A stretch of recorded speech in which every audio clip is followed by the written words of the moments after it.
We just finished the second day of the state visit here in Beijing. We started the day with a meeting with the chairman of the People's Congress, and again, we had a very fruitful exchange of ideas and a beginnings of a plan. Ang tinutukoy po dito ni Pangulong Marcos Jr. ay ang pagpupulong nila ni Premier Lee Zanzao kung saan ay maaaring makagawa ng magkahalintulad na batas sa kanya-kanyang bansa na nakasentro sa kapakanan at ugnayan ng dalawang bansa. For moving forward.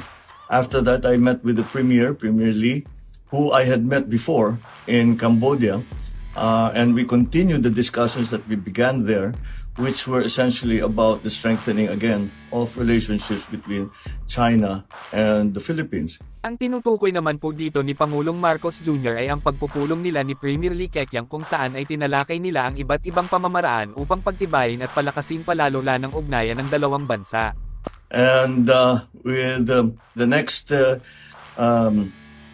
appointment that we had was with the President Xi Jinping, where we had a meeting with him as well, and we covered so many subjects, much more than is usual for these very formal meetings. Sumunod naman po ay ang pagpupulong kay Chinese President Xi Jinping. Ayon kay Pangulong BBM, matagal ang kanilang talakayan kaysa normal na haba ng usapan sa ganitong klase na formal na pagpupulong. We talked about the trade imbalance between our country and China, and what we can do to remedy this. Tinalakay ni Pangulong Marcos Jr. at President Xi Jinping ang hindi balancing trade o kalakalan ng dalawang bansa. Ang ibig po sabihin nito ay mas malaki ang halaga ng ating ini-import na mga kalakal mula China kaysa inaangkat ng China mula sa Pilipinas. Sa pulong na ito ay pinag-usapan para maging patas at balanse ang kalakalan. In fact, there has been created what we are now calling the Durian Protocol, because they are opening their trade to imports of durian and other agricultural products from the Philippines, so that we can redress the imbalance in our imports and exports from China. Ang isang paraan upang mabalanse ang palitan ng kalakal ay binuksan ng China ang pinto sa Pilipinas upang ang China ay makapag-import ng durian at iba pang produktong pang-agrikultura mula sa Pilipinas. On the political front, we also discussed what we can do to move forward, to avoid any possible mistakes, misunderstandings that could trigger a bigger problem than what we already have. Sa usaping pandaigdigang politika, pinag-usapan ng dalawang lider ng bansa kung paano maiiwasan na lumala o magkaroon ng pagkakamali at hindi maayos na pagkakaintindihan sa usapin ng West Philippine Sea. And I was very clear in trying to talk about the plight of our fishermen. And the President promised that we would find a compromise and find a solution that will be beneficial, so that our fishermen might be able to fish again in their natural fishing grounds. Pinagdiinan din ni Pangulong Marcos Jr. sa naturang pagpupulong kay President Xi Jinping ukol sa kalagayan ng ating mga mangingisda sa West Philippine Sea upang mapanumbalak ang kanilang matagal nang nakaugaling pangingisda sa West Philippine Sea, at nangako naman si President Xi na gagawa sila ng agarang solusyon upang matugunan ito. That is some of the aspect. And then we talked about the renewable energy, even traditional energy we talked about. Tinalakay din ng dalawang lider ang usapin ukol sa renewable energy gaya ng wind farms at solar farms at traditional na sources of energy gaya ng dam at power plants. Of course, people-to-people relationships, tourism, cultural exchanges, educational exchanges. Tinalakay din ng dalawang lider ang usapin ukol palitan ng kultura sa pamamagitan ng educational exchange o palitan ng mga mag-aaral mula sa dalawang bansa. Napag-usapan din ang palitan ng kultura at turismo. We spoke about the infrastructure and the continuing acceleration of investment by the Chinese government and Chinese corporations in the infrastructure development in the Philippines.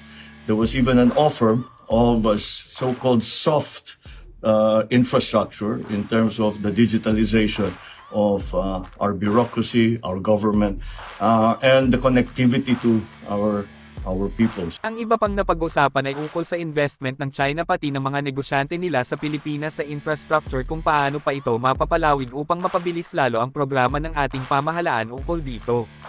Tinalakay din ang tinatawag na soft infrastructure projects na gaya ng digitalization ng pamahalaan, pag-invest ng China sa Wi-Fi connectivity ng bansa. So, it has been a very wide-ranging discussion, and we talked at great length towards the end about climate change, because we are all very much in agreement. All the leaders that I have spoken to thus far are very much in agreement that this is a subject that we cannot leave alone, or it will come back to haunt us in the future if we do not prepare. Naging matagal din ang usapan ng dalawang leader ukol sa isyu ng climate change.